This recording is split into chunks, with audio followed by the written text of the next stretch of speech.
last thing for today is to put some vinegar in my air conditioning condensation drain. What this will do is help prevent algae buildup.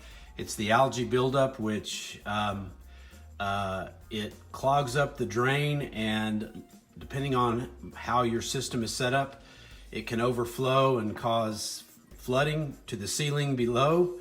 And that happens very commonly. In fact, in the houses that we list, I would say at least half of them probably have a stain on the ceiling where the condensation drain is overflowed at one time or another. And so here is a funnel that I'm going to put in this drain. You can see the vent on top of it. The funnel goes in. I've got a little more than a cup of vinegar here. I'm going to pour in this drain, and that vinegar is going to help eat away that algae.